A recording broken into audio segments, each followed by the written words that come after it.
ರಾಜ್ಯದ ಅಭಿವೃದ್ಧಿಯಲ್ಲಿ ಕಾನೂನು ಸುವ್ಯವಸ್ಥೆ ಪಾತ್ರ ಬಹಳ ದೊಡ್ಡದು. ಇದನ್ನು ಕಾಪಾಡುವಲ್ಲಿ ಪೊಲೀಸರ ಪಾತ್ರ ಬಹು ದೊಡ್ಡದು. ಮುಖ್ಯಮಂತ್ರಿ ಸಿದ್ದರಾಮಯ್ಯ. ಕಾನೂನು ಸುವ್ಯವಸ್ಥೆ ಮತ್ತು ಬಂಡವಾಳ ಹೂಡಿಕೆ ಹಾಗೂ ಅಭಿವೃದ್ಧಿ ಮತ್ತು ಉದ್ಯೋಗ ಸೃಷ್ಟಿ ಒಂದಕ್ಕೊಂದು ನೇರ ಸಂಬಂಧವಿದೆ. ನಿರುದ್ಯೋಗ ಬಹಳ ದೊಡ್ಡ ಸಮಸ್ಯೆ ಆಗಿದೆ. ಇದನ್ನು ನಿರ್ವಹಿಸಬೇಕಾದರೆ ಕಾನೂನು ಸುವ್ಯವಸ್ಥೆ, ಶಾಂತಿ ಪಾಲನೆ ಉತ್ತಮವಾಗಿರಬೇಕು ಎಂದು ಮುಖ್ಯಮಂತ್ರಿ ಸಿದ್ದರಾಮಯ್ಯರವರು ಕರೆ ನೀಡಿದ್ದಾರೆ. ಕೋರಮಂಗಲ ಕವಾಯತು ಮೈದಾನದಲ್ಲಿ ನಡೆದ ಪೊಲೀಸ್ ಧ್ವಜ ದಿನಾಚರಣೆಯಲ್ಲಿ ಮುಖ್ಯಮಂತ್ರಿಗಳ ಪದಕ ಪುರಸ್ಕೃತರಿಗೆ ಮುಖ್ಯಮಂತ್ರಿ ಸಿದ್ದರಾಮಯ್ಯರವರು ಪದಕಗಳನ್ನು ಪ್ರದಾನ ಮಾಡಿ ಮಾತನಾಡುತ್ತಾ, 3 ವರ್ಷಗಳಿಂದ ಬಾಕಿ ಉಳಿದಿದ್ದ ಮುಖ್ಯಮಂತ್ರಿಗಳ ಪದಕವನ್ನು ಈ ಬಾರಿ ಒಟ್ಟಾಗಿ ವಿತರಿಸಿದ್ದೇವೆ. ಈ ಎಲ್ಲ ಪದಕ ಪುರಸ್ಕೃತರಿಗೂ ಅಭಿನಂದನೆಗಳು ಎಂದು ತಿಳಿಸಿದರು. ತಂತ್ರಜ್ಞಾನದ ಬೆಳವಣಿಗೆಯಿಂದ ಸೈಬರ್ ಅಪರಾಧಗಳು ವ್ಯಾಪಕವಾಗಿ ಹೆಚ್ಚುತ್ತಿವೆ. ಅದೇ ತಂತ್ರಜ್ಞಾನದ ಸಾಧ್ಯತೆಗಳನ್ನು ಬಳಸಿಕೊಂಡು ಸೈಬರ್ ಅಪರಾಧಗಳನ್ನು ನಿಗ್ರಹಿಸಬೇಕು ಎಂದು ಕರೆ ನೀಡಿದರು.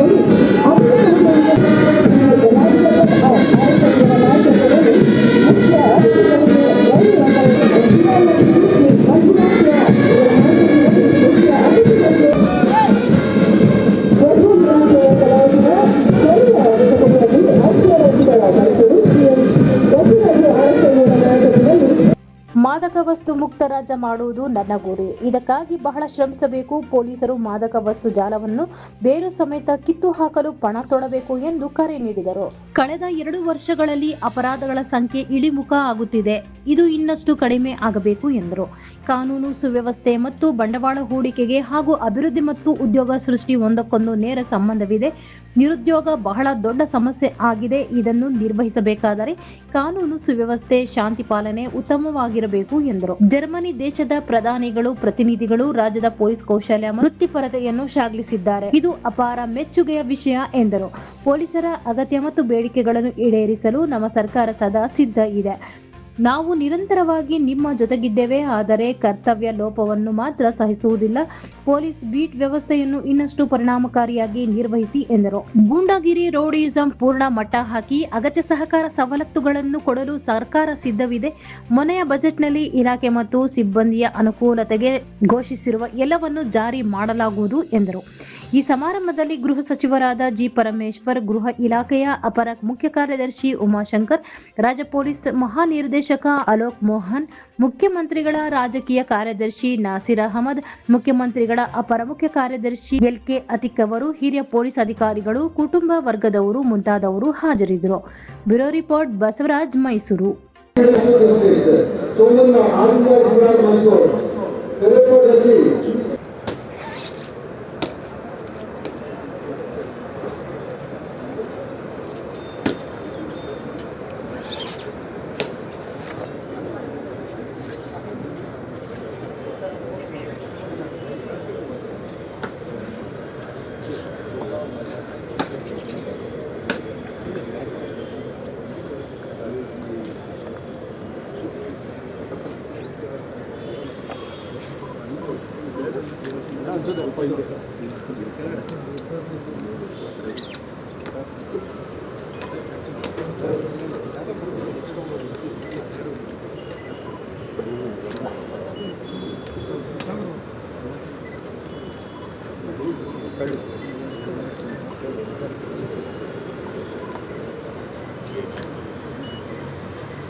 ಮುಖ್ಯಮಂತ್ರಿಗಳ ಪದಕ ಪ್ರದಾನ ಕಾರ್ಯಕ್ರಮದಲ್ಲಿ ಅತ್ಯಂತ ಸಂತೋಷದಿಂದ ಭಾಗವಹಿಸಿದ್ದೇನೆ.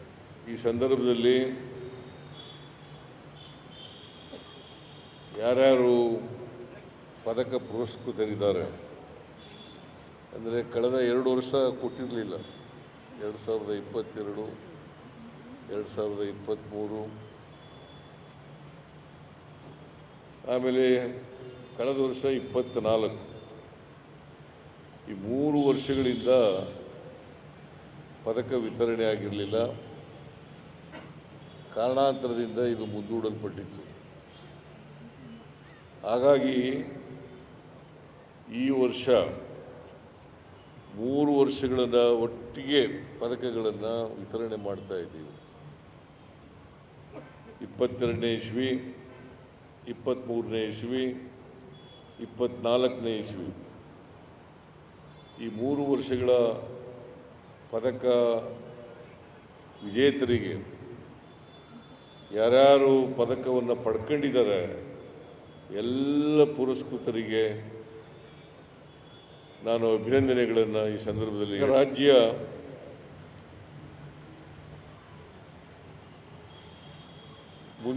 ಮುಂದುವರಿದ ರಾಜ್ಯಗಳಲ್ಲಿ ಮುಂಚೂಣಿನಲ್ಲಿರ್ತಕ್ಕಂಥ ರಾಜ್ಯ ಅಂತಕ್ಕಂಥ ಮಾತುಗಳನ್ನು ಹೇಳಲಿಕ್ಕೆ ಬಯಸ್ತಾ ಇದ್ದೀನಿ. ಇವತ್ತು ಕರ್ನಾಟಕ ರಾಜ್ಯ ಅಭಿವೃದ್ಧಿ ಪಥದಂತ ಸಾಗಬೇಕಾದ್ರೆ, ಅಭಿವೃದ್ಧಿಯನ್ನು ಗಳಿಸಬೇಕಾದ್ರೆ ಪೊಲೀಸ್ ಇಲಾಖೆ ಮಹತ್ತರವಾದಂಥ ಪಾತ್ರವನ್ನು ವಹಿಸ್ತದೆ ಅಂತಕ್ಕಂಥ ಮಾತುಗಳನ್ನು ಈ ಸಂದರ್ಭದಲ್ಲಿ ಹೇಳಲಿಕ್ಕೆ ಬಯಸ್ತಾ ಇದ್ದೀನಿ. ಶಾಂತಿ, ನೆಮ್ಮದಿ, ಹೆಣ್ಣು ಮಕ್ಕಳ ರಕ್ಷಣೆ, ದುರ್ಬಲರ ರಕ್ಷಣೆ ಮತ್ತು ಆಸ್ತಿ ಪಾಸ್ತಿಗಳ ರಕ್ಷಣೆ ಇವುಗಳನ್ನು ಪೊಲೀಸ್ನವರು ಭಾಳ ದಕ್ಷತೆಯಿಂದ ಪ್ರಾಮಾಣಿಕವಾಗಿ ನೆರವೇರಿಸಿದಾಗ ಸಮಾಜದಲ್ಲಿ ಶಾಂತಿಯನ್ನು, ನೆಮ್ಮದಿಯನ್ನು ಕಾಣಲಿಕ್ಕೆ ಸಾಧ್ಯ ಆಗ್ತದೆ. ಇದು ಆಗಬೇಕಾದ್ರೆ ನೀವೆಲ್ಲರೂ ಕೂಡ, ಎಲ್ಲ ಪೊಲೀಸು ಇಲಾಖೆಯ ಎಲ್ಲರೂ ಕೂಡ DGPಯಿಂದ ಕೆಳಗಡೆವರೆಗೂ ಕೂಡ, ಕಾನ್ಸ್ಟೇಬಲ್ವರೆಗೂ ಕೂಡ ಪ್ರಾಮಾಣಿಕವಾಗಿ ದಕ್ಷತೆಯಿಂದ, ಕರ್ತವ್ಯ ನಿಷ್ಠೆಯಿಂದ ಕೆಲಸ ಮಾಡಿದಾಗ ಅಪರಾಧಗಳು ನಿಯಂತ್ರಣ ಆಗ್ತವೆ. ರಾಜ್ಯದಲ್ಲಿ ಅಪರಾಧಗಳು ಇಳಿಮುಖ ಆಗ್ತವೆ. ಅಪರಾಧಗಳು ಕಡಿಮೆ ಆದಾಗ ನಾವು ನೆಮ್ಮದಿ, ಶಾಂತಿಯನ್ನು ಸಮಾಜದಲ್ಲಿ ಕಾಣಲಿಕ್ಕೆ ಸಾಧ್ಯ.